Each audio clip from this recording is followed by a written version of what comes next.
সামনেই কিন্তু আসছে লক্ষ্মী পুজো। আর লক্ষ্মী পুজোতে কিন্তু বাড়িতে আমরা সবাই নানা রকমের নাড়ু, মোয়া এইসব বানিয়ে থাকি। তো আজকে তোমাদের সাথে শেয়ার করব খইয়ের মোয়া। বানানো খুবই সোজা, ঠিক এইভাবে বানালে কিন্তু খুব সহজেই বানিয়ে নিতে পারবেন এই মোয়াগুলো এতটাই পারফেক্ট হবে যে দেখে এবং খেয়ে একদম মন ভরে যাবে। তো চলুন দেখে নিই। নমস্কার বন্ধুরা, ওয়েলকাম টু প্রিয়ার রান্নাঘর। নতুন একটা রেসিপি দেখার জন্য সবাইকে স্বাগত। আজকে তোমাদের সাথে শেয়ার করব লক্ষ্মী পুজো স্পেশাল খইয়ের মোয়া। এই খইয়ের মোয়া বানানো এতটাই সোজা, না দেখলে বিশ্বাসই হবে না। তো চলুন রেসিপিটি দেখে নিই। তো প্রথমেই আমি বড় থেকে একটা পাত্র নিয়ে নিয়েছি। এবার এর মধ্যে দিয়ে দিচ্ছি 200 গ্রাম খই। এই 200 খই দিয়েই কিন্তু আমি মোয়াগুলো বানাবো। মোয়ার মধ্যে দেখবেন অনেক ধান থাকে, তো আমি খুব ভালো করে ধানগুলো বেছে নিয়েছি। এবার কড়াইতে দিয়ে দিচ্ছি আমি 250 গ্রাম মতো গুড়, আর দিয়ে দিচ্ছি সামান্য জল। 200 গ্রাম খইয়ের সাথে 250 গ্রাম গুড়টাই কিন্তু একদম পারফেক্ট হবে। এবার গুড়টাকে ভালো করে একটু পাক দিয়ে নেব।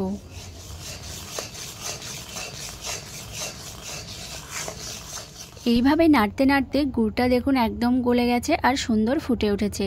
এবার গুড়টা হয়েছে কিনা দেখার জন্য বাটিতে একটু জল নিয়েছি, আর জলের মধ্যে একটু গুড় দিয়ে দিয়েছি। দেখুন গুড়টা কিন্তু জমাট বেঁধে আছে, মানে একদম হয়ে গেছে। এবার গ্যাসটা অফ করে দেব। অফ করে খইয়ের মধ্যে গরম গরম গুড়টাকে আমি ঢেলে দিচ্ছি।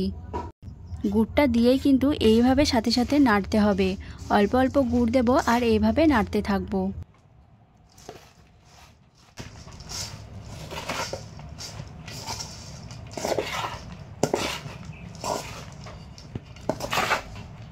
তো দেখুন খুব ভালোভাবে গুড়ের সাথে খইটা মিশিয়ে নিয়েছি। এইবার হাতে একটু ঘি লাগিয়ে নিচ্ছি। এই খইটা একটু হালকা ঠান্ডা করে তারপরেই মোয়াগুলো বানিয়ে নিতে হবে। গরম গরম কিন্তু হাতে একদম লেগে লেগে যাবে। তো দেখুন একটু ঠান্ডা হয়েছে, এবার সুন্দর কিন্তু মোয়াটা হয়ে যাচ্ছে। তবে আবার পুরোপুরি ঠান্ডা করলেও কিন্তু হবে না। এইভাবে হাত দিয়ে একটু চেপে চেপে সুন্দর গোল করে নেব।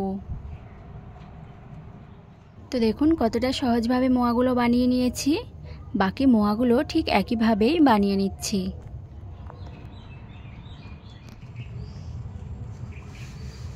তো দেখুন মোয়াগুলো কতটা সুন্দর হয়েছে আর একদম পারফেক্টভাবে হয়েছে। তো এবারে লক্ষ্মী পুজোতে কিন্তু বাড়িতে অবশ্যই এই খইয়ের মোয়াটা বানিয়ে দেখবেন, অবশ্যই ভালো লাগবে। লক্ষ্মী পুজো স্পেশাল কিন্তু আরও অনেক ভিডিও আসবে, দেখার জন্য অবশ্যই আমার চ্যানেলটিকে সাবস্ক্রাইব করে দেবেন। আর এই খইয়ের মোয়া তৈরির ভিডিওটি কেমন লেগেছে অবশ্যই জানাবেন, আর যদি ভালো লেগে থাকে লাইক, কমেন্ট, শেয়ার করে দেবেন।